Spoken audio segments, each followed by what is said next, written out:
Yes right now Rangareddy జిల్లా మొగలిగిద్దలో CM Revanth Reddy మాట్లాడుతున్నారు. Live లో చూద్దాం. పోలీస్ స్టేషన్, ఒక గ్రంథాలయం అభివృద్ధి కార్యక్రమాలకు సంబంధించి గ్రామానికి ఇచ్చిండ్రు. మరి ఈరోజు తెలంగాణ రాష్ట్రం వచ్చిన తర్వాత ఈ గ్రామము, ఈ పాఠశాలను అద్భుతంగా అభివృద్ధి చేసుకొని భవిష్యత్ తరాలకు ఇది ఒక చరిత్రగా అందించాల్సిన బాధ్యత రాష్ట్ర ప్రభుత్వాల మీద ఉండే. కానీ గత ప్రభుత్వం పూర్తి స్థాయిలో దృష్టి పెట్టకపోవడం వల్ల ఈనాడు ప్రొఫెసర్ హరగోపాల్ గారు నా దృష్టికి తీసుకొస్తే తక్షణమే సార్ మీరు చెప్పాల్సిన అవసరం లేదు, ఆ గ్రామానికి అవసరమైన అన్ని అభివృద్ధి కార్యక్రమాలను ఇద్దాం, ఈ పాఠశాలలో ఇంకా ఈ రాష్ట్ర ఈ దేశ భవిష్యత్తును నిర్మించగలిగిన విద్యార్థులను తయారు చేయడానికి అవసరమైన ప్రోత్సాహాన్ని ఇవ్వడం నా బాధ్యత. బూరుగుల రామకృష్ణారావు గారి తర్వాత మళ్ళీ తెలంగాణ రాష్ట్రానికి ముఖ్యమంత్రి అయ్యే అవకాశం ఈ పాలమూరు బిడ్డకు దక్కింది. ఇది పాలమూరు జిల్లా యొక్క ప్రతిష్ట, పాలమూరు జిల్లా యొక్క గౌరవం. ఈ ప్రతిష్టను, ఈ గౌరవాన్ని నిలబెట్టే బాధ్యత నా మీద ఉన్నది.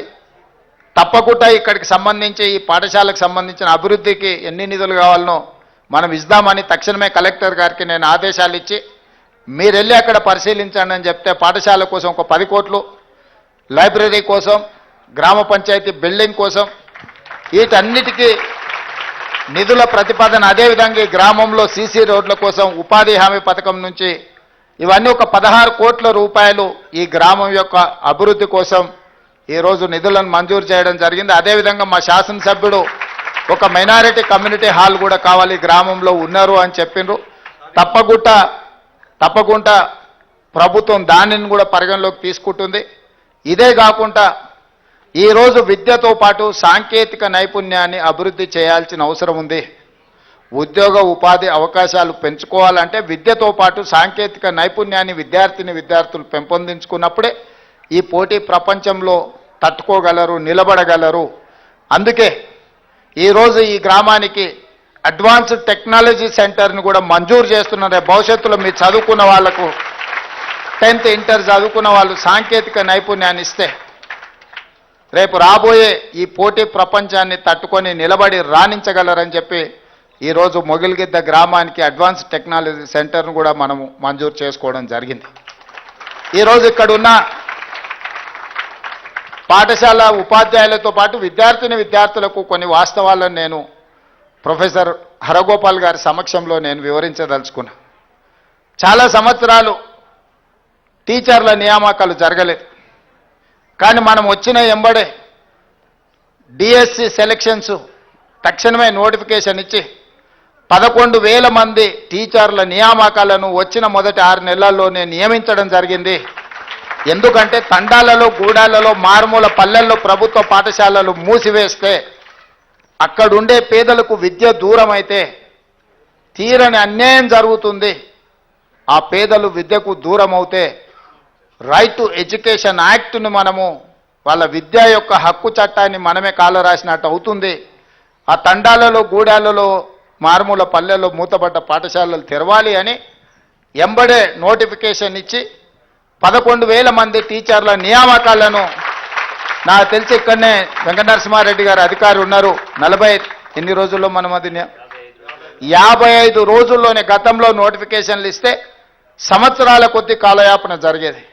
కానీ నోటిఫికేషన్ నుంచి రిక్రూట్మెంట్ వరకు టెట్ పరీక్షలు కూడా నిర్వహించడానికి 55 రోజుల్లోనే 2 నెలలు పూర్తి కాకంటే ముందే 11,000 మంది టీచర్లను నియమించడం ద్వారా పేదలకు విద్యను అందించాలనే ఉక్కు సంకల్పంతో ఈ ప్రభుత్వం ముందుకు వెళ్తుందని చెప్పి నేను ఈ సందర్భంగా చెప్పదలుచుకున్నా. అదేవిధంగా ఆనాడు రాజశేఖర రెడ్డి గారు కాంగ్రెస్ పార్టీ అధికారంలోని ముఖ్యమంత్రిగా ఉన్నప్పుడు తెలంగాణలో విద్యా అవకాశాలు తక్కువ ఉన్నాయని చెప్పి ప్రతి ఆనాటి ఉమ్మడి జిల్లాలో యూనివర్సిటీలను ఇవ్వడం జరిగింది.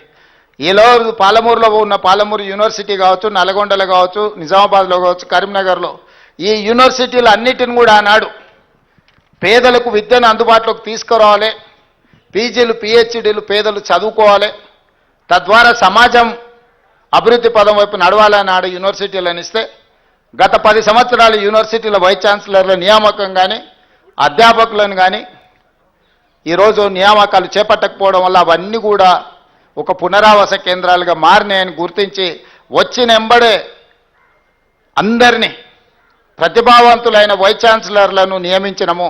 వైస్ ఛాన్సలర్లను నియమించడం కాదు, 60 సంవత్సరాలు ప్రొఫెసర్ల యొక్క రిటైర్మెంట్ ఉంటే మొన్న 26 జనవరి రోజు ప్రొఫెసర్ హరగోపాల్ గారు ముందరనే మాటిచ్చి 27 తారీఖు నాడు ఎంబడే ప్రభుత్వం వాళ్ళ వయసును 65 సంవత్సరాలు ప్రొఫెసర్ల యొక్క రిటైర్మెంట్ ఏజ్ను పెంచి వాళ్ళ అనుభవాన్ని వాళ్ళు పేదలకు నేర్పించాలనుకున్న విద్యను పేదలకు దూరం కాకుండా చూడడానికి ప్రభుత్వం 26 నాడు మాటిస్తే 27 నాడే ప్రొఫెసర్ల రిటైర్మెంట్ వయసును 60 ఏళ్ళ నుంచి 65 ఏళ్లకు పెంచుకోవడం జరిగింది.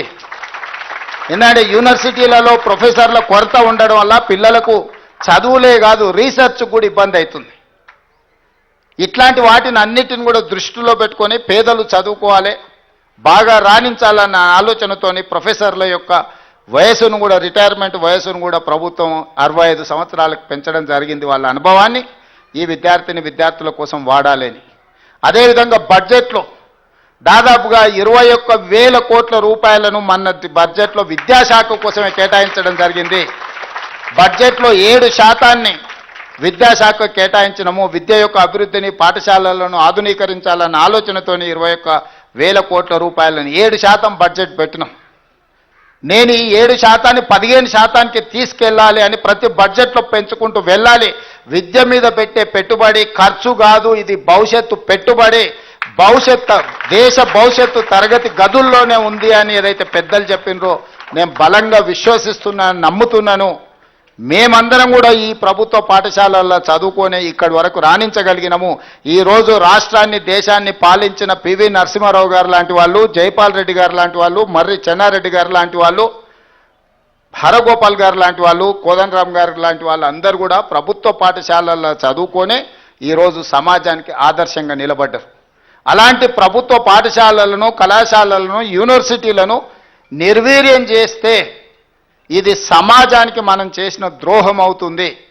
అందుకే ఈ వ్యవస్థల్ని బలోపేతం చేయడానికి రాష్ట్ర బడ్జెట్ 7% నుంచి విడతల వారీగా 15% వరకు పెంచడం ద్వారా విద్యాశాఖ మీద ప్రత్యేకమైన శ్రద్ధ పెట్టాలి అని విద్యాశాఖను ముఖ్యమంత్రిగా ఉన్నది నా దగ్గరే పెట్టుకున్నా.